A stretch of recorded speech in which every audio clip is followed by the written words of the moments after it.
Bon, salut à toi, ami du paranormal, de l'ésotérisme, de tout ce qui est surnaturel. Donc, comme tous les dimanches, on voit ta vidéo.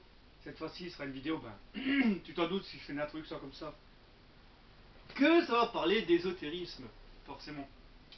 Donc, écoute, avant de commencer la vidéo, tu t'abonnes, tu likes, tu partages, tu commentes, Tu mets la poses des cloche. questions, tu mets la cloche, voilà. Tu as une fille à gagner au concours des 100 abonnés que je Non. donnerai gratuitement. Non. Bon, et puis voilà. Bon, ben aujourd'hui, je vais peut-être revenir sur quelque chose que j'ai déjà dit. On va parler d'ésotérisme de nouveau. Mais je vais parler. Je prépare déjà mon matériel, puis j'aurai du matériel à montrer. Je vais parler de confrérie, covent, ordre, comme vous voulez. Donc aujourd'hui, je sais pas si j'en avais parlé dans les autres vidéos, je pourrais le regarder dessus de nouveau. Donc pour les débutants qui veulent se lancer dans la magie et qui veulent apprendre assez vite, déjà, comme je l'ai déjà dit, il faut lire beaucoup de livres. Il y a du bon livre comme du mauvais. Là, je vais juste présenter quelques, je ferai 4 ouvrages plus un ouvrage personnel. Donc je vais présenter 4 ouvrages que j'utilise le plus souvent pour l'ésotérisme. Et comme j'ai toujours dit, la magie, c'est, il n'y a pas tout le monde qui est fait pour. Donc il n'y a pas tout le monde qui est fait, il n'y a pas tout le monde qui a des dons pour en faire.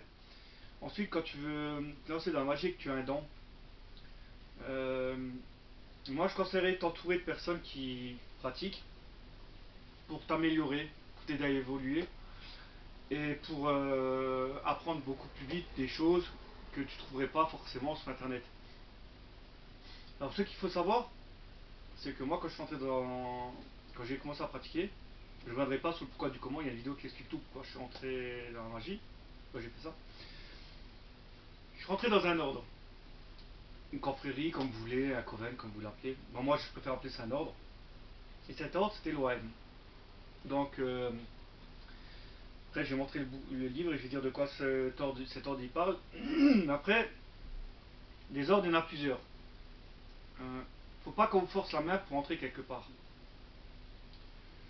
Euh, Moi on m'a pas forcé la main, j'ai fait des choix. Après pour moi, l'ordre ou comme vous voulez, le couvent, la confrérie, le coven, on va le dire en anglais. Pour moi c'est pas qu'un, comment dire, qu'un groupe de personnes ou de confrères, c'est plus que des confrères. Parce qu'on n'est pas là que aussi pour parler de magie. On peut parler de tout et de rien. Et on est très liés. Donc pour moi, c'est plus que des amis. Moi, je les considère comme des frères. Chaque membre de l'ordre où je suis dedans, je le considère comme un frère. Donc tu touches à mon frère, tu me touches à moi. Tu sais qu'est-ce qui arrivera. Et comme je le considère à toute personne qui veut rentrer une confrérie, je vais appeler ça un ordre. Voilà, on va dire un ordre, parce que je ne vais pas le répéter 10 fois les mêmes mots. Je te conseille de bien regarder les ordres que tu peux trouver sur internet, il y en a plusieurs, hein. Voilà. De, d'en essayer de voir plusieurs, de te faire un avis et de rester là où tu auras le plus d'affinité et pas là où on va t'obliger à t'investir dedans. Ça sert à rien d'aller dans un ordre où on va te dire fais ci, fais ça, et en gros, ferme ta gueule, tu t'exécutes. Non, un ordre, c'est, comme je dis, c'est une famille. Tu peux discuter. Je prends un exemple, demain j'ai un de mes frères qui vient qui me dit je vais pourrir la personne là. Si j'ai pas envie de le faire, et ben je le ferai pas et j'aurai pas de reproche. C'est au bon vouloir. Ou pareil, tu as le droit à un service, soit que tu as un frère qui est en galère, tu l'aides, si tu as envie, tu n'as pas envie, tu l'aideras pas. Euh, Après, il faut trouver vraiment euh, le bon milieu entre l'apprentissage de la magie où tu vas évoluer et les liens que tu vas pouvoir te faire dans l'ordre. Ça ne sert à rien d'avoir un ordre où il y a 10 000 personnes. Et c'est un exemple, hein, voilà. Et sur 10 000 personnes, tu peux compter sur personne. Et t'es dans ton coin comme un pestiféré, juste pour dire que t'es dans un ordre et cet ordre il sert à rien. Voilà. Donc moi principalement, ben, maintenant je vais présenter deux ouvrages qui ont à voir avec l'ordre où je suis dedans. Donc c'est l'OAM comme je l'ai déjà dit. À toi de trouver la signification. Je te laisserai chercher. Hein, voilà. Et moi je travaille principalement dans cet ordre avec mes frères sur les livres là. Donc le premier que j'ai, le Necronomicon. Voilà. Et j'en ai encore un deuxième. Qui est moins gros. Voilà. Le grimoire du Necronomicon. Et je vais m'en recommander encore un troisième. Donc beaucoup vont me dire, je sens déjà venir les critiques dans la gueule. Hein. Tu es dans un ordre qui est fictif parce que H.P. Lovecraft a inventé une histoire de toute pièce. Et il y a des fanatiques qui lui vouent un culte, et puis voilà, et puis c'est rien qu'un vulgaire ouvrage de fiction qui ne rapporte rien, qui ne sert à rien. Ben écoute, je te dirais, s'il y a des gens, je vais me mettre dedans, hein, mes frères avec, s'il y a des gens qui sont, on va dire, cons pour y croire, hein, et il y a tellement de personnes qui vouent un culte à ces H.P. Lovecraft et le grimoire de Simon, de Al-Azray, il y a plusieurs grimoires du Necronomicon, hein, des ouvrages, on va dire, pas des grimoires, des ouvrages. Voilà. Quand moi j'entends que cet ouvrage est fictif, ça me donne envie de rigoler parce que ça fait qu'il y aurait des. Je sais pas quand il y a le pourcentage de gens qui croient aux divinités, au Seigneur qu'il y a dans ces livres. Et donc, ça serait des abrutis finis. Parce qu'en fin de compte, tu fais de la magie en invoquant ces seigneurs, comme Ig, Dagon, Atlanacha, Shumnugurat. Là, tu invoques des seigneurs, en fin de compte, qui sont fictifs. Nyarlathotep, bien ma fille. On n'est pas obligé de tous les dire. Donc, tu invoquerais des divinités qui n'existent pas. Donc, pour te répondre à l'inculte qui me dit que le Necronomicon est un livre fictif, un pavé comme les Seigneurs des Anneaux, hein, désolé de comparer à ça, je vais te répondre. Il y a plusieurs icônes, maintenant on va dire que ça c'est des icônes. Il y a plusieurs icônes fantastiques, hein. Je reprends le Seigneur des Anneaux de Tolkien. Donc pourquoi il n'y a pas des gens qui vouent un culte à Tolkien et qui invoquent les ogres? Non, là je vais aller loin. Je peux prendre des œuvres fictives. Giger, tout ce qu'il a créé, Giger. Il y a beaucoup de monde qui aime Giger. Pourquoi il n'y a pas des cultes de magie à Giger je ne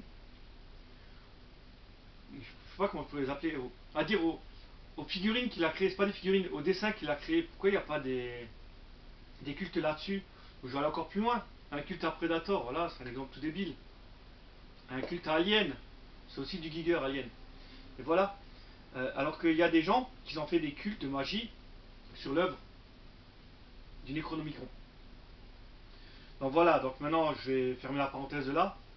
Donc voilà, moi je travaille avec les seigneurs de l'OAM, donc le Necronomicon. Pour moi ça fonctionne. J'ai déjà fait des choses sur moi qui ont fonctionné. J'en ai refait l'année dernière, ça fonctionne toujours.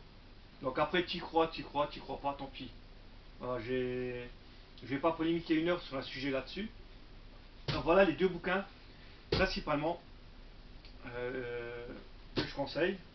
Pour ceux qui veulent découvrir la magie Lovecraftienne. Voilà, on va utiliser le mot là. Donc ça, c'est deux bouquins qu'il faut avoir. Et je vais encore m'en commander un troisième. Et je le montrerai dans une prochaine vidéo. De toute façon, je ferai une vidéo avec les ouvrages de Magic J parce que je commence à avoir une petite collection assez sympathique. Voilà. Ensuite, je conseillerais, quand tu mets dans la magie, aussi d'avoir ce livre qui est très. qui peut faire autant le bien que le mal. Voilà. Je ne présenterai que les ouvrages que je suis le plus souvent. Je ne présente que 4. Comme je dis, je présenterai ma collection plus tard, j'en ai plus que 4. Des ouvrages, et puis voilà. Donc, le guide pratique de la magie.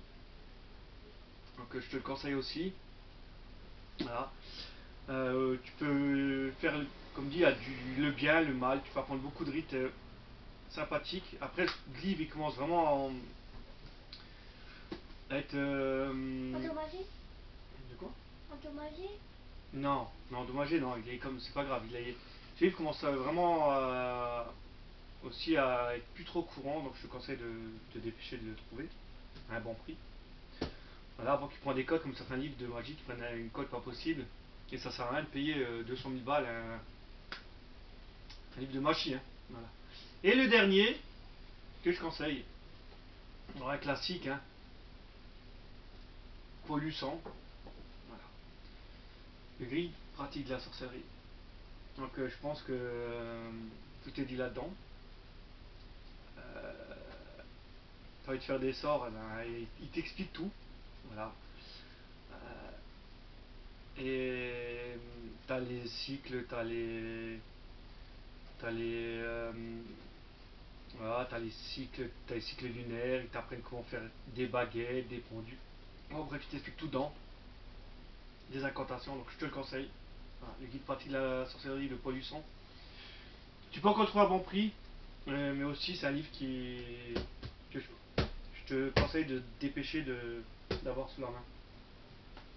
Ensuite, ce que je vais te présenter, c'est mon livre à moi. Donc, mon livre dans l'ordre où je travaille, c'est mon Necronomicon. On voit pas trop bien. C'est mon Necronomicon. Et là-dedans, alors, j'ai les rites qui sont spécifiques à mon ordre, où je suis dedans. Après, j'ai un peu de tout dedans. Donc, j'ai des planches radioniques, voilà, qui sont là-dedans. Voilà, parce qu'il y a différents styles de magie et on verra pas. Voilà. Voilà, les planches radioniques, j'en ai plusieurs. Voilà. Voilà. J'ai des seaux consacrés avec mon sang. Voilà, ça c'est mon sang qui est au milieu. Voilà, donc là ça va aller plus loin. Et dans ce grimoire que je me suis fait moi-même, bon, je vais sortir tout ce qui risquerait de tomber. Il y a aussi une pochette avec tous les seigneurs de l'ordre qui sont là-dedans. Voilà, il y a 12 seigneurs qui sont là-dedans. Voilà, donc c'est vraiment un truc très complet. J'ai pas encore fini de le faire, il est bientôt rempli celui-là, je vais passer au volume 2. Voilà. Et voilà. Après, il y a des annotations que j'ai fait dans mes rituels. Au tout début, quand j'ai commencé, bon, je sais pas si on voit quelque chose, bon, c'est pas grave. Il y a des annotations que je fais. Voilà. Beaucoup de notes que je prends dedans. Plus après, je vais me lever, ça ira mieux. Voilà. Donc après, j'ai des annotations, voilà, comme je dis. Après, j'ai des rituels. Après, il faut savoir que mes rituels, c'est les trois quarts, c'est de la magie noire. Donc voilà, il y a des rituels qui ont été imprimés. J'ai tout retapé. Après, j'ai pris aussi, je fais des annotations sur les rituels même. Voilà. Et moi, c'est plus la magie noire qu'autre chose. Donc il faut savoir que c'est un livre, il est très complet. Je vais pas le montrer, voilà, complètement. Là, t'as des rituels partout. Voilà, t'as de la nécromancie, il y a un peu tout dedans, mais il y a principalement sur les seigneurs avec qui on travaille. Des rituels de vengeance, sort de mort, adjuration, incantation, rituel. Oups, une enveloppe. Info d'une victime.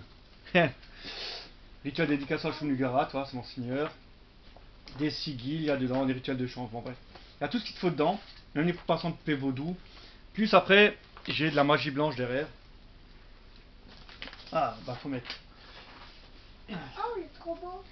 La rituel de protection magie blanche. Les rituels de l'hexagramme de Saturne pour contrôler ta puissance, des rituels de guérison égyptiens, signe de la croix des éléments.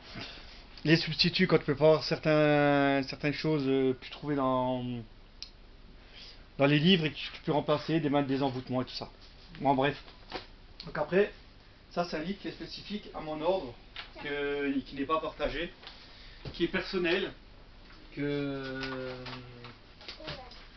voilà, qui c'est un truc personnel qui t'a pas partagé, qui te sert que à toi, même avec les personnes avec qui tu es dans l'ordre, ça ne les regarde pas. Si tu peux les montrer, mais c'est que pour toi, il n'y a que toi qui peux utiliser ce livre. Donc, après pour en finir, parce que je vais pas faire une vidéo de 20 minutes ou 40 minutes, donc, comme je te le conseille, si tu veux rentrer dans la magie, on a créé une sous-branche, nous, de l'ordre de l'OLAM, je rappelle, qui est l'ordre de la mouche. Donc si tu veux avoir plus d'infos sur la magie et tout ça, on accepte les débutants, on peut leur parler, on a un Discord aussi. On sera content de vous de parler avec des gens qui veulent en apprendre plus ou qui se posent des questions. On est disponible aussi. Donc ça c'est pour le premier point.